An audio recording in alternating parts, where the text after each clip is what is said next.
Welcome back to Real Crimes, the podcast where we share true crime stories from around the world. It was a warm Saturday night in Southern California, the kind of evening that felt ordinary, even predictable, just another weekend dinner inside a busy shopping center. Gloria Zamora had finished a meal with someone she deeply trusted. The conversation had been light, the mood hopeful. By all appearances, it was supposed to be a good night. At 9:40 p.m., Gloria stepped out of the restaurant and began walking toward the parking lot. What happened next unfolded in less than 60 seconds. A figure emerged from the shadows. There was no warning, no chance to run, only the sudden, deafening sound of gunfire, followed by silence. Within minutes, 3 lives were altered forever. And when authorities confirmed the identity of the gunman, the shock rippled through the entire community. This is the story behind that moment, a story of ambition, betrayal, obsession, and a woman who refused to stay silent. Now, let's begin. Gloria Zamora was born around 1985 in Fresno, California. She was the third child in a family of Mexican immigrants who had come to the United States searching for a better future. Her mother was from Palpa, Zacatecas. Her father came from Colima. When Gloria was just 2 or 3 years old, her parents separated. The home had been unstable. Her father struggled with alcoholism, and there were reports of abuse that left lasting emotional scars. Gloria had few memories of him, but she knew her mother had once come dangerously close to losing her life. After the separation, Gloria, her mother, and her 3 older siblings moved to East Los Angeles to live with her grandmother. It was a strict household, firm rules, little affection. While her mother and older brother started a small food business to survive, daily life remained difficult. Gloria later described her childhood as anything but easy. She left school after the 8th grade. Then, at just 16 years old, Gloria became pregnant with her first daughter. The baby's father was even younger than she was, and he didn't stay. Suddenly, Gloria was facing motherhood alone while still a teenager herself. With the support of her family, she moved to a city in San Bernardino County, determined to rebuild. After giving birth, she worked multiple jobs, sometimes 2 or 3 at once, and studied at night, pushing herself to finish high school. Everything she did was for one reason: to give her daughter a better life. Over time, her relationship with her siblings began to fracture. While Gloria stayed focused and responsible, they struggled with substance abuse. The distance between them grew. By the age of 20, Gloria married for the first time. She had 2 more children, and for a while, life appeared stable, but gradually, cracks formed. Signs of infidelity surfaced, trust eroded, and Gloria hesitated to walk away, afraid of raising 3 children on her own. Then came another blow. At 24, during a routine doctor's visit, Gloria was diagnosed with thyroid cancer. The news was devastating. Facing a life-threatening illness while caring for her children and holding her household together pushed her to a breaking point. It forced her to make one of the hardest decisions of her life: to divorce and move forward alone. Not long after the separation, Gloria met Thomas Alberto Tamayo. He was striking, someone people noticed immediately. Neighbors described him as charming, magnetic, and seductive. Many women were drawn to him. But when Thomas met Gloria, something changed. Their connection was immediate and intense. Over time, Gloria and Thomas grew close and became a couple. For Gloria, it felt like the beginning of a new chapter, one filled with hope after years of struggle and survival. After marrying Thomas, her life settled into a new rhythm. Together, they created a blended family full of energy and affection.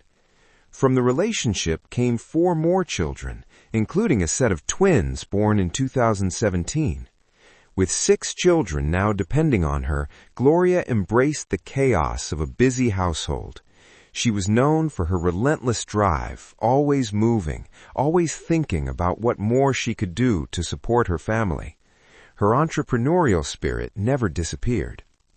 Around the time her twins were born, Gloria found a new sense of purpose. She turned to social media, hoping to build something meaningful.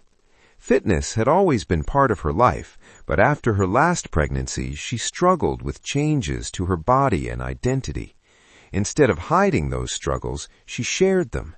Gloria began posting videos online, short workouts, realistic advice, and motivational messages designed specifically for mothers learning to reconnect with their bodies. At first, the response was small. Most of her views came from men, not the audience she had hoped to reach, but she didn't stop. Day after day, she showed up. Consistency became her strength. Slowly, her message began reaching the women she wanted to help, mothers who saw their own journeys reflected in hers, women searching for hope, strength, and understanding. Gloria became a fitness influencer gradually, step by step. Her videos gained traction. Her following grew. Eventually, she reached more than 165,000 followers. To hundreds of mothers across the country, she was more than a trainer. She was proof that rebuilding was possible. By early 2025, at age 40, Gloria began dreaming bigger. Her online success opened doors, but she wanted deeper connection and greater impact. Around this time, she met Hector Garduno, a man who shared her commitment to physical wellness. A father of 4 daughters and slightly older than Gloria, Hector was known for his integrity and dedication. What began between them was built on mutual respect and admiration, both personal and professional. With Hector's encouragement, Gloria's confidence grew. She began teaching her own fitness classes at a local gym where clients were drawn not just to her methods, but to her story. They saw resilience in her. Together, Gloria and Hector worked toward a shared goal, opening a gym of their own. In mid-2025, Gloria took another step forward. She joined a podcast centered on female empowerment, a space where women spoke openly about trauma, healing, and transformation. In episode 18, Gloria allowed herself to be vulnerable. She talked about becoming pregnant as a teenager, her battle with cancer, and the emotional weight of her first marriage. She also spoke about the lack of support she felt when she needed it most. But it was a later episode, released on June 16th, that truly stunned her audience. Behind the smiling videos and uplifting messages, Gloria revealed she had been fighting a private war. For the first time, she spoke openly about her separation from Thomas. The divorce had turned bitter. She described the emotional abuse she endured, how it wore her down, eroded her confidence, and slowly stripped away her sense of self-worth. She confessed that living with someone who constantly tore her down, who made her feel unworthy and small, was a kind of pain invisible to anyone watching through a phone screen. Her words struck deeply. They were raw, honest, and brave. A reminder that even the strongest voices online often carry wounds no one can see, and that healing sometimes begins the moment the truth is spoken out loud. Gloria had reached a turning point. She was no longer willing to live in silence. She wanted her children to grow up with an example of strength, dignity, and courage. What many viewed as a powerful act of vulnerability, speaking publicly about her toxic marriage, was meant to inspire other women to break free. But that same act of courage may have set something darker in motion. 5 days later, on Saturday, June 21st, Gloria went out to dinner at a sushi restaurant inside a well-known shopping center. She wasn't alone. Hector, her business partner, was with her. The evening unfolded quietly. Casual conversation, shared goals, plans for the future she was carefully rebuilding. At 9:40 p.m., as they walked toward the parking lot, everything changed. A man approached them quickly and without warning. No words were exchanged. There was no time to react. He raised a weapon and opened fire, first at Hector, then at Gloria. It was a brutal, calculated attack. As the gunman attempted to flee, an off-duty police officer nearby heard the shots and intervened. He confronted the suspect, ordering him to stop. Instead, the man turned violent, sparking a shootout. Within moments, the attacker was fatally wounded. Authorities soon confirmed his identity. It was Thomas, Gloria's husband. Paramedics rushed Gloria and Hector to a nearby hospital, but their injuries were catastrophic. Despite every effort, neither survived. News of the shooting spread rapidly. Within hours, social media was flooded with disbelief, grief, and outrage. Gloria's name began trending as followers, supporters, and women across the country shared her videos, clips of her smiling, encouraging others, offering strength. What stunned many was the timing. Just days earlier, Gloria had spoken openly about her divorce, the abuse she endured, and her decision to walk away. For some, this wasn't just a tragedy, it felt like a crime foretold. People began calling it what it was, a femicide. As investigators looked deeper, disturbing details about Gloria's marriage to Thomas emerged. Tension had reportedly existed since the birth of their first child. Financial arguments grew more intense. Gloria worked multiple jobs while Thomas showed little interest in helping at home. She carried the weight of work, children, and household responsibilities as he appeared detached. One recurring source of conflict was control and order. Gloria valued cleanliness and structure, something Thomas repeatedly dismissed. But the breaking point came when she shared her dream of creating fitness content for mothers. Still recovering from the birth of their twins and struggling with insecurity, Gloria hoped to motivate women like herself. Instead of support, Thomas reportedly mocked her. He dismissed her efforts, belittled her appearance, and told her no one would care about a woman with stretch marks and a soft belly. His words weren't meant to help. They were meant to silence. At first, they worked. Gloria doubted herself and abandoned the project. But over time, her daughters urged her to try again. Their belief reignited what Thomas had tried to extinguish.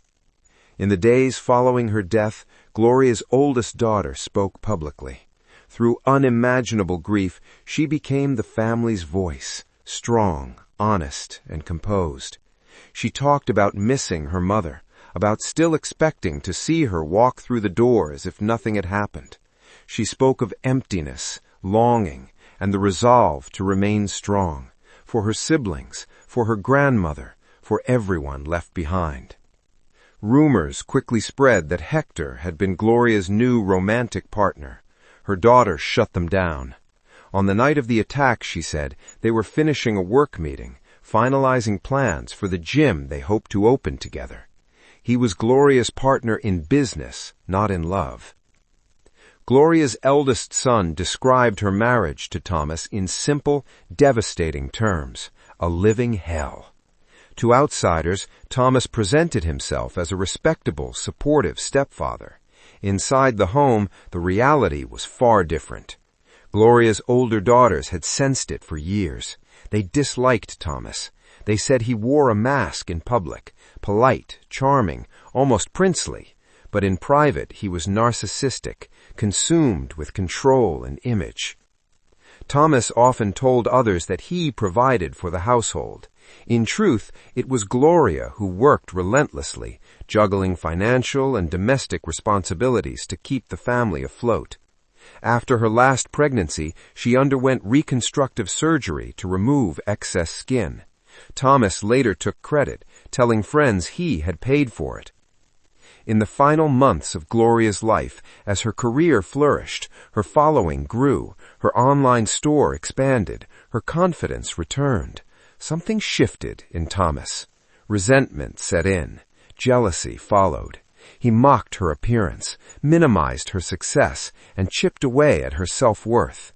Gradually, Gloria lost respect for him. Emotionally, she pulled away. As early as a year before her death, she told Thomas she no longer wanted to be with him. He refused to accept it. It wasn't until early 2025 that Gloria finally ended their 15-year marriage. She was done waiting. Gloria's mother later revealed that Thomas had a history of obsessive behavior. He stalked her daughter. He followed her from work. He made threats. In her words, he would do anything to destroy her. After the murders, the community rallied around the children. A GoFundMe campaign described Gloria as radiant, driven, and deeply loving, a mother whose life was taken in a senseless act of violence.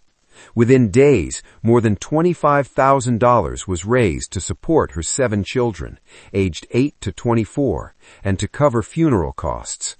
Hector's daughters launched their own fundraiser, describing their father as devoted, hard-working, and purposeful, a man whose loss left an unfilled void. But online, compassion wasn't universal. Social media became a battleground. While many demanded justice for Gloria, others defended Thomas. Some claimed his story deserved equal consideration, that he had been a loyal husband, a provider, a good father. Others blamed Gloria, accusing her of damaging his pride, questioning her choices, her clothing, her behavior. It was a familiar, disturbing strain of misogyny, one that sought to rationalize violence. Videos surfaced from people who claimed to know Thomas, accusing Gloria of manipulation and abuse. One cited an alleged domestic violence complaint from January, claiming Gloria had been arrested. Others insisted Thomas had given her everything and that nothing had ever been enough. Some alleged that Gloria and Hector publicly humiliated him, pushing him past a breaking point.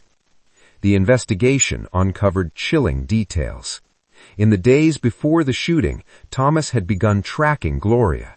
Investigators believe he placed a GPS-like device on her vehicle, monitoring her movements in real time. On the night of the attack, he followed her from the moment she left home. He waited in the shadows for nearly an hour.